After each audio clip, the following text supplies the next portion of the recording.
امریکہ کے Democrat senator برنی senders نے ایک ٹویٹ کے ذریعے کہا ہے کہ امریکہ کو ان انتہا پسندوں کے تشدد کے خلاف اٹھ کھڑا ہونا چاہیے جو صہیونی کابینہ کے اتحادی ہیں۔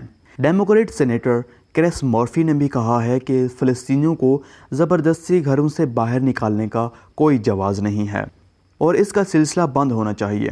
انہوں نے کہا کہ ہم اس بدامنی کا مقابلہ کرنے کے لیے اسرائیلی فوجیوں کی روش پر تشویش محسوس کرتے ہیں جس میں خود اسرائیلی فوجیوں کا ہاتھ ہے۔ امریکی ایوانی نمائندگان کی ڈیموکریٹ رکن الیگزینڈریا کولٹرز نے مقبوضہ بیت المقدس کے شیخ جراح محلے کے فلسطینیوں کے ساتھ اظہار یکجہتی کرتے ہوئے کہا ہے کہ اسرائیلی فوجی فلسطینی خاندانوں کو ان کے گھروں سے باہر نکال رہے ہیں۔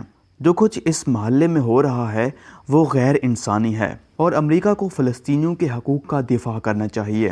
امریکی کانگریس کی خاتون رکن الہام عمر نے مسجد الاقصی میں صہیونی حکومت کے جرائم سے متعلق ویڈیو دوبارہ اپلوڈ کرتے ہوئے کہا ہے یہ وہ چیز ہے جو فلسطین میں مسلمانوں کی نماز و عبادت کے وقت انجام دی جا رہی ہے۔ انہوں نے کہا کہ جو لوگ رمضان کی تمام راتوں میں نماز پڑھتے ہیں وہ مسجد کو اپنے گھر کی طرح محفوظ سمجھتے ہیں۔ مسجد میں پناہ لینے والے فلسطینیوں کو ماہ رمضان میں سکون کی ضرورت ہوتی ہے۔ اس مسئلے میں میڈیا کہاں ہے اور کوریج کیوں نہیں دے رہی؟ ہم سب اسرائیل کے جرائم کے خلاف ہیں۔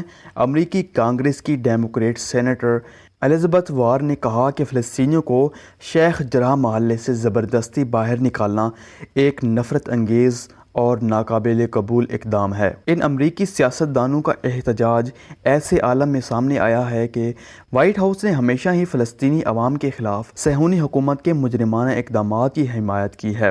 امریکی صدر جو بائیڈن نے اگرچہ اپنی انتخابی مہم کے دوران دھوکے میں ڈالنے والے نعرے دیے تھے لیکن وائٹ ہاؤس میں پہنچنے کے بعد انہوں نے ایک بار پھر فلسطین کے مظلوم عوام کے مقابلے میں تل ابد کی بھرپور حمایت کی اور اس ملک کا سفارت خانہ بیت المقدس میں باقی رکھنے پر زور دیا۔